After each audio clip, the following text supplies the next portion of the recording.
Honey, is it on? Is it on? Is this thing recording? This is your girl, T.S. Madison, coming to you loud, live, and always and forever in color from the Outlaws podcast. Child, and today I have a woman who is not only my good Judy, she is a good dentist. She is a great wife, mother, entrepreneur, and now she is running for Congress. U.S. House of Representatives. U.S. House of Representatives. Ladies and gentlemen, please put your hands together for my sister, my friend, Dr. Heavenly Kimes. Yes. Dr. Heavenly. Woo, that's me. So I know where you're from. Can you tell us where you're from? Well, you know I'm from Miami. The bottom. Carroll City by way of Overtown, Liberty City, Carroll City, Scott Lake, all of that. Miami. Born and raised in Miami. Mm-hmm. Okay. And so what got you into being a dentist? Like I said, my mama told me from the time I was very little, you know, the older generation thinks that being a doctor is everything. You're going to be a doctor. You're going to be a doctor. You're going to be a doctor. That was instilled in me from the time I was 4 years old. So my mama used to say, you're going to be a pediatrician. I couldn't even say it, pediatrician. And then I realized I didn't like kids like that. So, well, do you like kids now? I like my kids, but sometimes. But I felt like that wasn't the career for me. So I wanted to do dentistry because I wanted to be a wife. I wanted to be a mother. I wanted to set my own hours. I wanted to be able to work when I wanted to work. So I wanted a lifestyle that I could do and not be on call, not be, you know what I'm saying? And so I thought of dentistry. Well, what made you want to be a wife and a mother? I just always wanted that. I wanted a man and I wanted kids. That's what I wanted. Not nobody else's kids, but my own. No, I debate people all the time, especially the men that I'm around. Debate, okay. That usually women are bred to be wives and mothers. Yes. Because that's a woman's goal. Women dream about the wedding dress that they're going to pick out. Mm-hmm. To walk down the aisle in. And they also dream about my first kid. What is his or her name going to be? Mm-hmm. I hope he looks like his mom. Hope he looks like his dad. Or I hope that if I have a daughter, she looks like me. Yes. They think about the clothes. And I get argued down so much about how that's not true. Mm. And every time that the opportunity presents itself for me to say, got it, I do it to every nigga that I talk to. Ooh, okay. Because it's like when we're debating, because we get into this thing about how much, men and women are on equal playing fields when it comes to cheating and all that type of stuff. And I'm like, no. You don't want to have that conversation with me. I'm like, no. Men and women are completely different on the playing field when it comes to cheating. Absolutely. Women are, because we live in a patriarchal society, men can get away with completely being exactly who they are. And women have been instilled, it has been instilled in women to be wives and mothers. Women want to be a wife and a mother. It's not what you do, it's how you do it. Lay back. I had to crack my bag because I'm always right. All the time. All the time. So you became a wife, you became a mother, you became a dentist. And you didn't just become any dentist. You became a dentist in Atlanta. What brought you to Atlanta? Well, long story short, my husband, he matched in Memphis, Tennessee, right? He did family medicine, right? For 3 years, he was a resident, and I was working as an associate doctor. He did family medicine, but he wanted to do emergency medicine. So Emory accepted him into their emergency medicine school downtown Atlanta, and so I came with my man. So did you meet him in Miami? No. I met him in dental school. We met in Nashville, Tennessee. Oh! Nashville. He went to Case Western Reserve. He was from Vineland, New Jersey. I was from Miami, Florida. He said he had never seen this many Black people in his life because we went to a HBCU, which is Meharry Medical College. And he said he was going to find his wife here. And when he saw me, he knew I was it. So that's it. And then you put that scorpion on him. I put that Miami. Scorpion. You had stung him. Yeah, a hot sting. Yeah, fire. Got him. Got him. Got him. And then you had Now there's 2 doctors married. And how many children do you have now? I have 3 children. I have Damon Jr., I have Zachary, and I have my baby girl, Alora. She's 19 now. Yeah, so I met all your kids. Yes, you have. 2 sons and a daughter. Are you breeding your sons to be dentists or doctors? My middle boy, Zachary, is actually in dental school right now. He's in his 2nd year at Harry Medical College. So I'm breeding him to take over my practice. When I win, I will take office in 2027. And my son will be able shortly after to take over my practice. So I'm gonna have to call up to the office and let him do all this. Yes, it'll be Smiles by Dr. Heavenly and Dr. Zachary. Yes. So I'm gonna have to call up there and let him do my little. Yeah, he gonna do it. You saw him. You Yeah, saw him. You I right was there there. with him. Yeah, You he sat there was- with him. You was Yeah. talking to him. Yes, I was. I know that's right. So now we're here at this space, and you got on. I'd like to know because I'm taking this step by step because Take your step. Take your time, baby. I'm Take gonna your get to time. how you Take your time. you got on. How did you get on reality television? You know what? I never thought I would ever be on reality TV. An opportunity presented itself. I don't know if y'all know Mariah Huck and Toya Bush Harris. Toya husband actually worked with my husband in the ER. And they called me one day. I was in Rome, Italy. And Toya said, hey, we doing a pilot for a reality TV show. And I said, yeah, everybody in Atlanta doing that. You know what I'm saying? But I actually did the pilot. The first season decided not to do the show because I had 9 practices, right? And I was like, this is going to negatively affect my practices. So I didn't. They called me back the next year. The next year I actually got to see the show. And I knew it was 2 million viewers.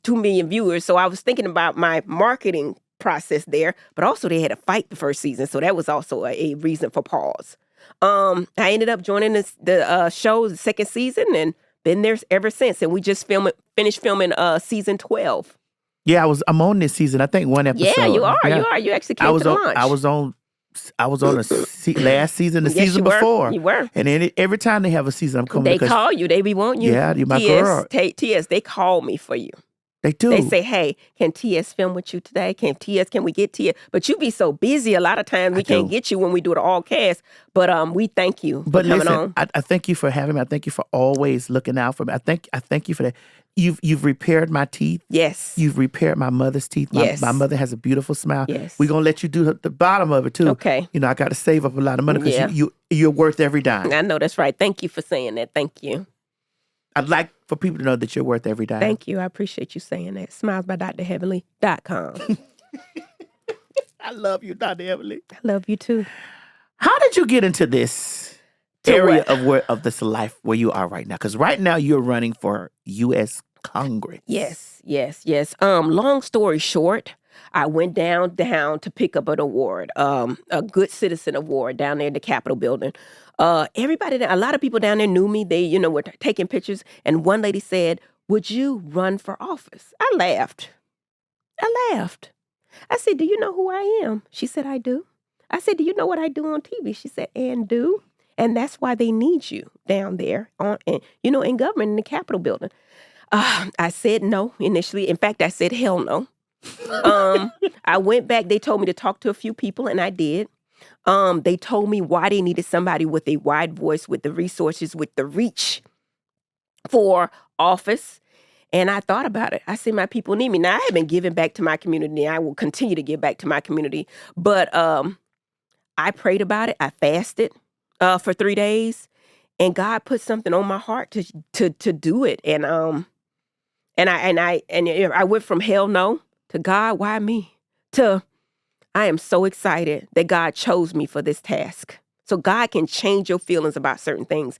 And I'm ready for the task. Dr. Heavenly for Georgia, Dr. Heavenly for Congress. So what is your first plan of action when you win?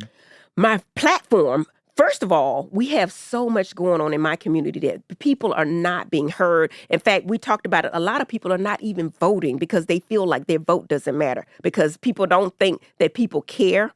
First of all, I will promise the people that you will get the truth from me. I do not have any big machines behind me. All I want to do is help the people and speak up for the people. My family, my community, and the decisions we make will not just affect our community, but the communities around us, the state, and probably the whole United States. But my platform, what you asked me, has to be healthcare. We see too many people without health care. Even when they talk about Medicaid and Medicare, even the people that are not on Medicaid and Medicare, we have people in the gaps. Insurance is high. Mm-hmm. The first rule of business is to expand Medicaid and Medicare, but lower the costs of medical insurance. Got to be, right? Mm-hmm. Okay, schools, I'm big on education. I can go on and on, T.S. Madison. Oh, I'm listening. Education. At this point, our schools in our district are not up to par. And I have so many ideas to help the school system. And sometimes the answer is just not to throw more money at them.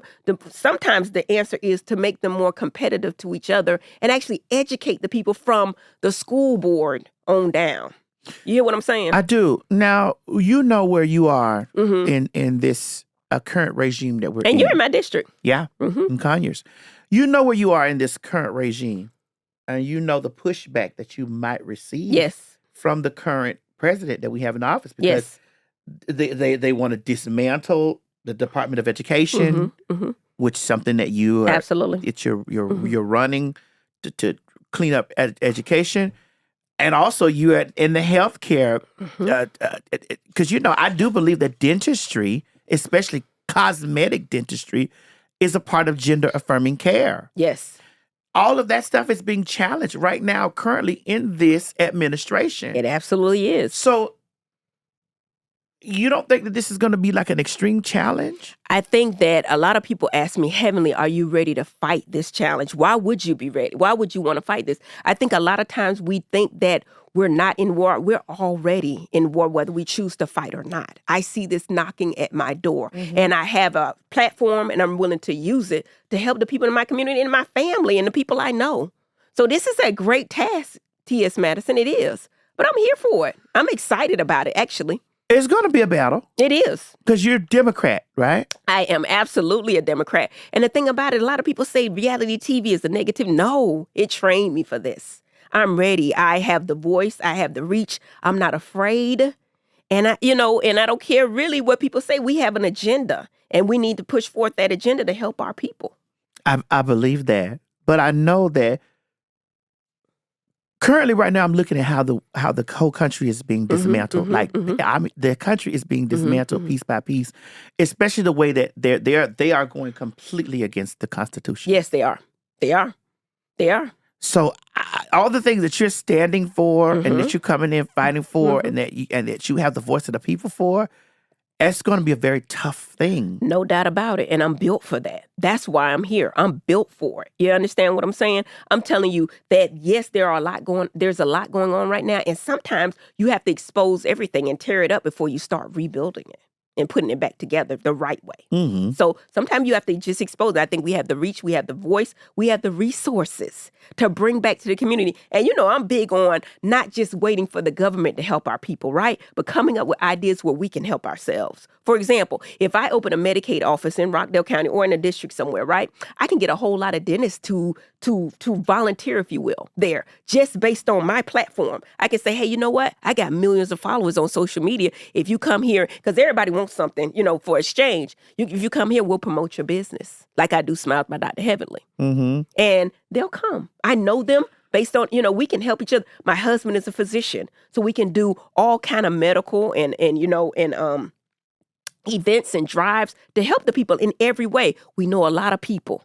We have a lot of resources, and we're ready to put them at work for this district. I know, Dr. Heavenly, but what about the way that they're cutting all this? They're cutting Medicaid. They are, and people will die. Yes. People will die. We're seeing the effects of it right now. My husband tells me that the older people or even younger can't get their medication. Meaning that if you have diabetes or some other kind of ailment right now, not even when this bill is finished passing, of course, hospitals have closed and will continue to close, especially in the rural areas, but they're not getting their medication right now. So these people are going to die, and we cannot leave our people behind. The elderly, the unfortunate, the less, and I'm willing to fight. I'm willing to do what I can. I can use my voice. I can use my intellect, right? And make some changes. I don't want to just be down there talking. I don't want to do that. I want to actually pass policy. So I understand how you have to reach across the aisles and be friendly with the people and work together at some point. But how do we combat something like that? It sounds like that you would have You to know have. why you're thinking that? Let me give you an answer to that. You're thinking with your carnal mind. Listen, I'm thinking spiritually. I'm gonna come in there and spiritually, God has called me to do this for real. I ain't even playing with y'all. God has called. So it's going to change because we're gonna bring. I think God is pulling people from unexpected places. You understand? I'm the least likely. You would think that would run for Congress, right? God is bringing least, and we have a lot of sisters and a lot of bad sisters that are coming together, and hopefully I can inspire others to come forth because these jobs don't pay a lot of money. They don't pay a lot of money. A lot of people feel like, and basically, I hate to say this, they getting what they paying for. You see what I'm saying? So we need the people that can step up, step out in spite of. You understand what I'm saying? I do. But I'm just thinking about, because I know I'm looking at it every single day. I see something new, something heinous being done to the less fortunate people. And as a person that's going to be running for office, and that will win, because, as a person that's doing this, you got to come in and with some, like, I know that you say you come in with a spiritual mind, but you got to come in and be like, damn, they are really making my job difficult. Because if Medicaid is paying for the doctors to do all the stuff that the people need, this means that everybody's going to have to become selfless and start working on people and helping people without being paid from Medicaid. I think that there is a in between. I think that we can get people together, doctors, physicians, dentists alike, to actually demand that they expand Medicaid, not just statewide, because it is a statewide program, but put more federal funds into these programs. I think that can happen. I think it will happen. I think it has to happen. But they need people that are not afraid to speak up. And speak out. And I know, people talk about reading and doing all that. No, it ain't a time to read. It's a time to shake things up and be heard so we can actually bring about a real change. For real. Like, this ain't no joke, T.S. I wouldn't even do it if I wasn't serious about it. I've seen the shift in you since the very first day that you announced that you were doing it. Absolutely. So I've seen the shift. Like you're very... I can't play no more. I've been playing on social media. I've been playing on reality TV. But now it's time to get real serious, T.S. Madison. So have you... It's the question that I don't, because I So ask it, boo. I'm going to answer it. Have you? Yes. I don't know. Go ahead. Well, it's about the way that people have already got this perception about you. I love you because I know what the perception is, and I know how the people treat you, to have to receive you. You from Miami. Yes. We read to the floor. Yes. And we are your mama in a heartbeat. Yes. How are you going to navigate, or how do you navigate around? Because you've had 8 seasons. Actually, 11. We're in season 12 right now. Oh, excuse me. I came in on the second season, but I was a friend the first season. Or yes. So you've been there for 9 seasons. I've been there 11 seasons. Well, yes. Well, you have 11 seasons of people that have been like, I love Dr. Heavy, I love her, and then 11 seasons of people like her. But they know me. They know me, right? That's just like with anything. 33% of the people can't stand you. 33% love your dirty draws. 33% don't give a damn one way or the other, right? All I need is 50 plus 1, 50% plus 1. I've done the numbers, and we going to make that happen. I know my win number, and we going to get there. How have you been? Have you been door to door? Not yet. It's not time for that. Actually, we're kind of early. We're kind of early on. Our election is not until May of 2026. So we're early. I'm early. I'm getting it in early. Now. Yes, ma'am. We putting the word out there. And so your campaign manager. Yes, Miss Quad. Quad is your campaign manager. Yes. I actually have a whole team. I have a political team that works with high-profile politicians. And we have a whole thing put together. But yes, Miss Quad is out front. She's my girl. I trust her. And I know she's putting her heart and her soul into what we're doing. What made you choose Quad as a campaign manager? You want the real answer? I do. I trust her, first and foremost. She is my friend. Secondly, we on reality TV, so I felt like we could get more camera time and she would push forward the agenda. She knows what this is, and she knows that I like bad sisters. I don't like no slow sisters. I don't like no dumb sisters. I like bad sisters that can push the agenda, that understand what this is and how important it is to not just our people, but the people all around us, not just our district, but for the state and for the United States. Since you made your announcement for this, for your run. Overwhelming support. That's what I wanted to know. Overwhelming support. I mean, we get some negative, but my positive people shut them down. How dare you talk about a Black educated woman who's trying to help her community? Why would you do that when your president has not only, he hasn't set the standards, because the standards should be much higher. However, I remember listening to, Jamal Bryant, right? And I'm just giving this as an example. He said, you know what? People are always asking, how much does Creflo Dollar make? How much did Eddie Long make? How much does Jamal Bryant make? You never ask what what's his name? Charles Stanley, President, Preacher Charles. You don't ask about those people. You don't ask about Joel Osteen and how much he makes. But we saw the money in the wall down there to the Joel Osteen church. But you weren't supposed to see that. But my whole thing is we're out front for certain things, and our people will judge us harder than anyone else. But let's look at the opposition, right? And we ready. And you know, if we're there, we 10 times better. We 10 times more qualified. Do you want to hear how I'm qualified? Because I can tell you that too. I'd like to know. Okay. Listen, I've built businesses, right? I've done payroll, right? The whole purpose of this job is to control money. They give you a budget for your district in order to decipher that money out to make sure you can stretch it as long as you can, right? So you're giving me a civics 101 right now. Absolutely. Okay, I can tell you the three I'm branches of government. I'm going to tell you what they are. They're the executive branch, right? That's the president, his cabinet, his vice president, right? Then there's the legislative branch, which I will be a part of. There's Congress, House of Representatives, and the senators, right? And then there's the judicial branch that's supposed to interpret the laws, right? So right, and we're not following things, but the things gotta fall in place. You know what I'm saying? If you look at the Bible, we will win. Just know that. So don't even worry about it. Don't question it. I remember talking to Al Sharpton when he came on our show. A lot of people give up. But you can't give up. You got to keep the hope alive and keep going. We've been fighting for how long? We know how to fight. We know how to do it. Since Shirley Chisholm fighting, how they said the audacity of a Black woman to run for president, and she got so far. She got so far. And a lot of people say, Heavenly, how are you coming in this by yourself? I like to quote the great Maya Angelou. Come on, quote. I am not by myself. Hey. I'm with the thousands of my ancestors that fought for me to be here, that are right here with me today. So spiritually, I'm here. I'm ready, T.S. Madison. And I ain't playing with the people. I see you very passionate about Absolutely. this, Dr. Evelyn. I see the passion. I feel it's oozing through over here to me. What brought about this change? I told you. When people asked me to run, initially, I didn't want to do it. God put this change. That's the only answer I could give you, because there wasn't no other reason.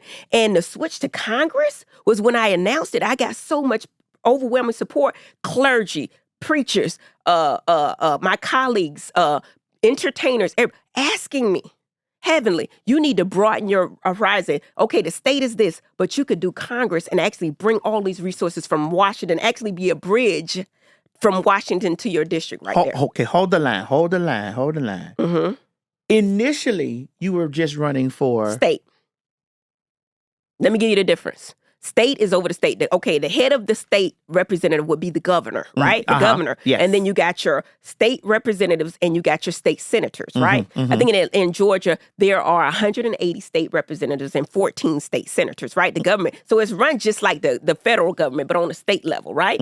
So in the U.S. Congress, you have your president that's over the state senators. There's 2 per state, which is 100 total. And there's 435 U.S. congresswomen, meaning U.S. House of Representatives there, right? That's where I will be out of the 435, right? And they actually make the laws. We push policy and legislation to change things. You went from state to Congress. Yes, to Washington, D.C. Since the last time that I've seen you. Yes, that's right. You got it. We got overwhelming support. So many people asked me, and I went through the same thing. Listen, I got to wait on God. And I did. And, I'm going to tell you this, and I don't even know if I should say this, but I'm going to say it. So many people asked me to run for Congress. I was like, nah, I'm going to sit right here because I know what this is, and I can stay here or whatever. And I knew my husband. I said, my husband ain't going to let me go to D.C. He ain't finna do that. How am I going to do this? How am I going to take this? How am I going to do this? God put it on my heart, and I said it while I was filming. I said, Daddy, I was initially asked to run for Congress, but I knew you wouldn't let me go to D.C. He said, why did you think that? He said, if God got a calling for you, I have no choice but to help you and be behind you in every way, right? So then after that, people kept, I said, Lord, what you want me to do, Jesus? God, I surrender my life to you. That's when I started having all these attacks against me. My family, my son got arrested, all these different things. And y'all gonna see it play out on Married to Medicine. But I'm like, God, what you want? And then this lady gave me a book by Priscilla Shriver. And it's called Put on the Full Armor of God. Mm-hmm. And they explained to me, when you're trying to do something great, the devil doesn't come for empty vaults. He comes at you with everything he got. And I knew at that point, I can't stop. I can't stop. I can't stop. It's insane that from the last time I've seen you, you went from state To helping more people. Yeah. Now, understand it's the same district. I'll be able to help the same district. It's the same district. It's just more people. For example, state might be 74,000 people, right? Mm-hmm. The U.S. House is 754,000 people. So it's a larger number. Very much larger. Mm-hmm. But the interesting thing is in our district, the problem is many of us don't vote. In the primaries, less than 20% of our population vote. Why do you think that is? I've been asking questions. Me and Fredio been out here asking the question that people say they don't think we're being heard. We don't think that it matters. We don't think that the government cares. I think they're going to do what they want to do anyway. And my answer to that is they wouldn't be doing all they doing if your vote didn't care. They wouldn't be doing all the gerrymandering and the lying and the cheating they doing right now, right? If your vote didn't care, your vote didn't matter.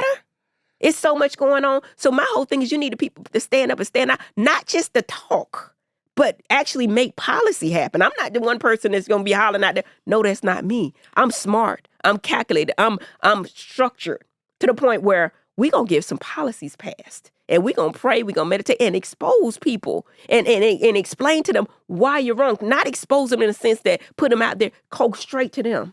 And you say you're a Christian, right? I am. No, I'm saying when we get to the people, you say you're a Christian. How can you do this? You see what I just said? I am. Right. I believe it. I've separated myself from the aspect of religion. Mm-hmm, I'm more into the relationship that I have with God. Mm-hmm.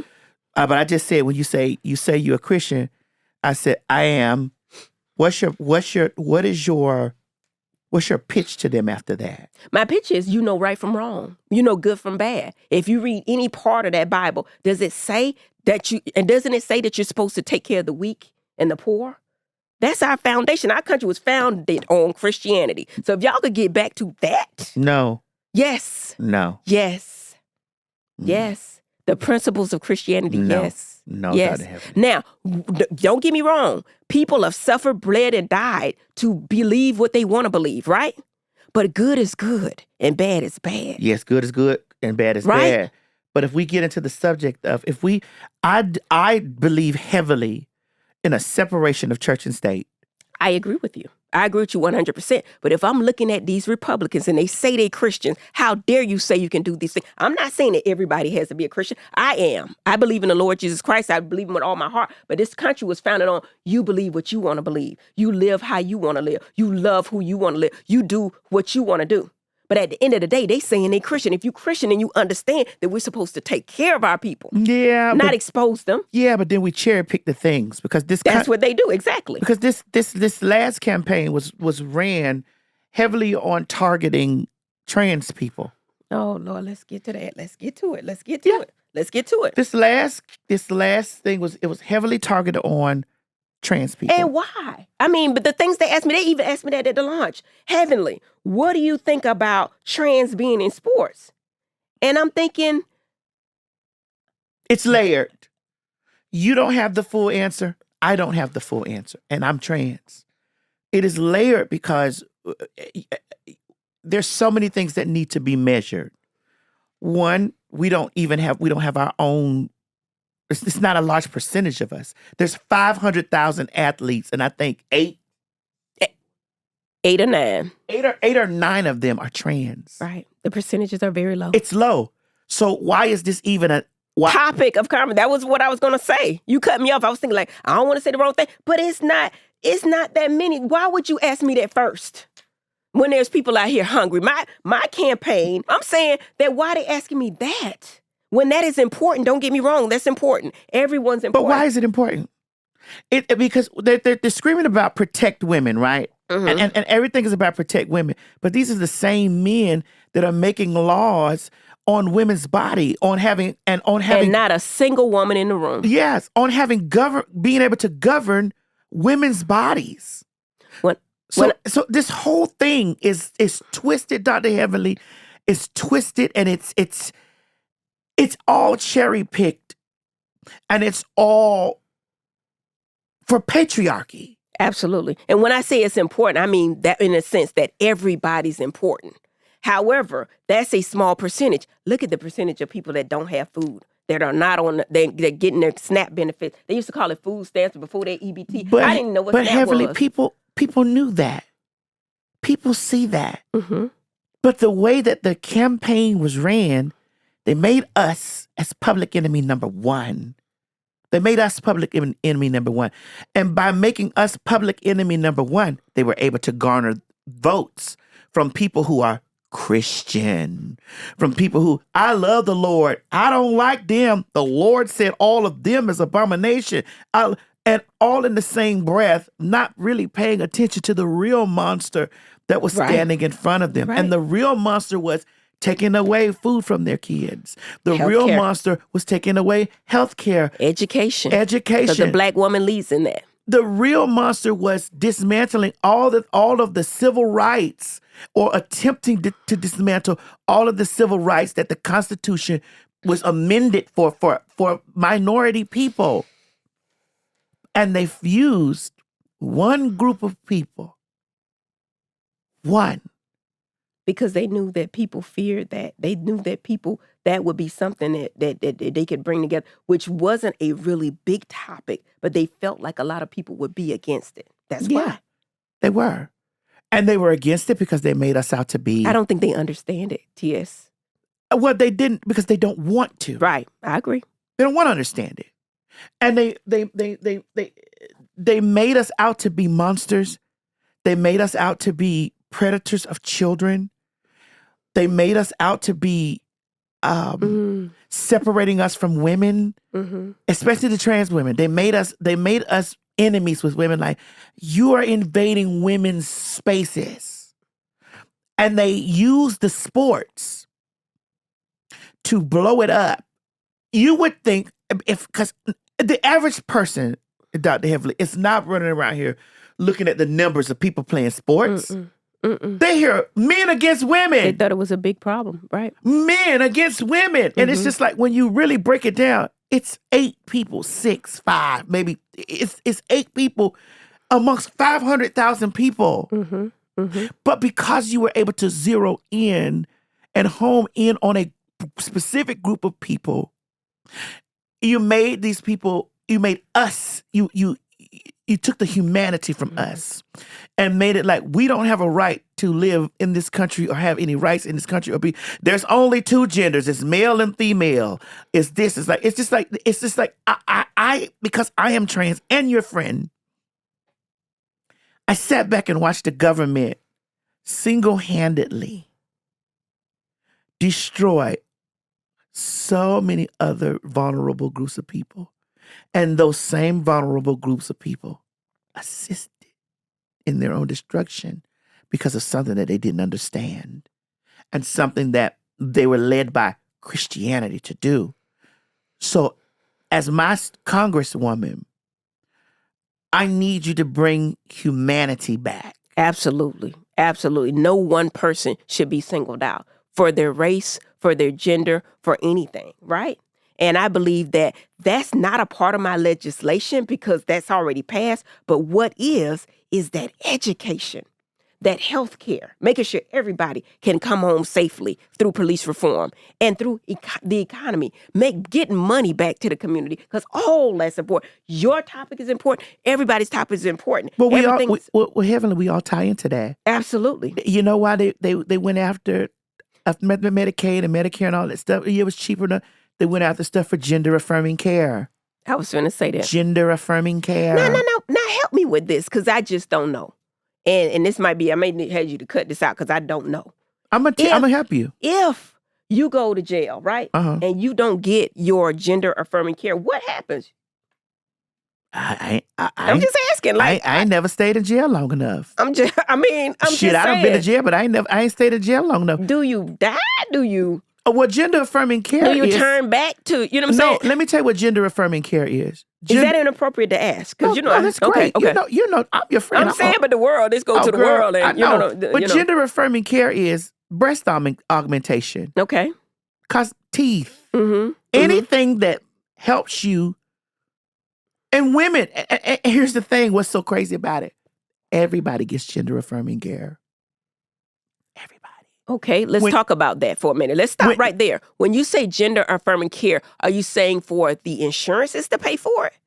Because I will tell you this, the insurance doesn't pay for cosmetic dentistry. It does not pay for breast augmentation unless there's some kind of disease on there. So if you're saying gender affirming care to do something cosmetic, then that's something different. Right, but... You see what I'm saying? I know, but gender affirming care is everybody gets it. Mm-hmm. And so they were really heavy on trans people doing the gender affirming care. And it helped the people vote against themselves instead of them being educated on, girl, you can't just get up and go have a sex change without going through psychological situations and stuff like that. Mm-hmm. It's just so many layers of stuff that people should have been educated on that. Mm-hmm. You are a part of running for bringing education back. Absolutely.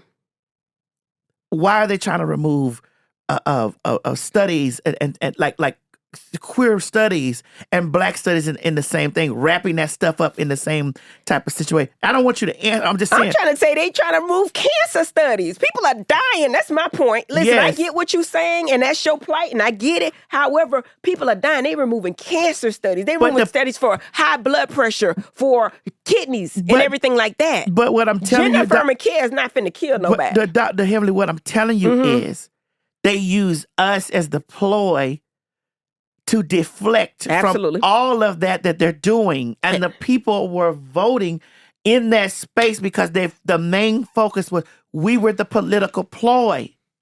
Use this to blind them while we do all this. And they help us do this because they're uneducated on the girls. They're uneducated on the gays. They're uneducated. So if we can use these people as a ploy, we can get them all because we know that they all hate this.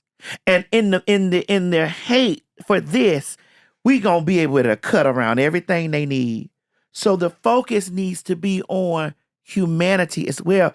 Everybody is a human being, and everybody needs these basic essentials to survive. Yes. We need education. We need health care. We need food. We need food. And we need police reform. We need to be able to live in our communities. We do. And know that our police are for us and not against us. Take the focus off of this. Right.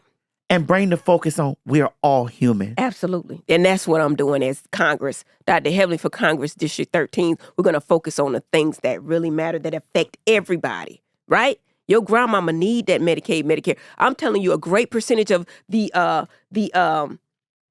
clinics for or the places for OBGYN, half the people that have children are on Medicaid. How y'all gonna have these kids? Y'all gonna be in the ER? That ain't gonna work either. My husband used to work in the ER. It's already oversaturated, right? A lot of these hospitals in the rural areas are gonna close. They're gonna close down. They're already closing, right? Mm-hmm. So the answer is, and I get your ploy, and I'm very sensitive to it. I understand you. But I'm telling you, people are sick. They're broke. They're hungry. And that's why I'm running for Congress. To bring humanity back. To bring humanity back. That's it. That's it. Ladies and gentlemen, I've been sitting here with Dr. Heavenly, honey. Please make sure that when it's time to vote, when we can... May. It's going to be May 26th for the primaries. So make sure y'all check that out. I'm in District 13 in Georgia. District 13. Yes. May of 2020. That's the primaries, yes. The primaries is May of 2026. Vote Heavenly. Dr. Heavenly for Congress, yes. Dr. Heavenly for Congress, because she's bringing humanity back. Ain't that something? Yeah. Yeah, and I got the voice and the reach to do it. Listen, and I do too. Mm-hmm. So and we together. What we doing tomorrow? Maddie. Well, we doing something. You getting an award or something? I'm doing some this week. Some I'm doing this week. You getting week. an award. Some I'm doing. We bringing humanity back. We bringing humanity That's back. right. Ladies and gentlemen, this has been the Outlaws Podcast, honey. We love you so much. Dr. Heavenly, thank you for coming through. Thank you for having me. And you got my vote. Thank you. I appreciate that. I promise you I you need do. your endorsement as well. Radio Outside. Let's do it. Let me give you $40. Bye, girl. That was good.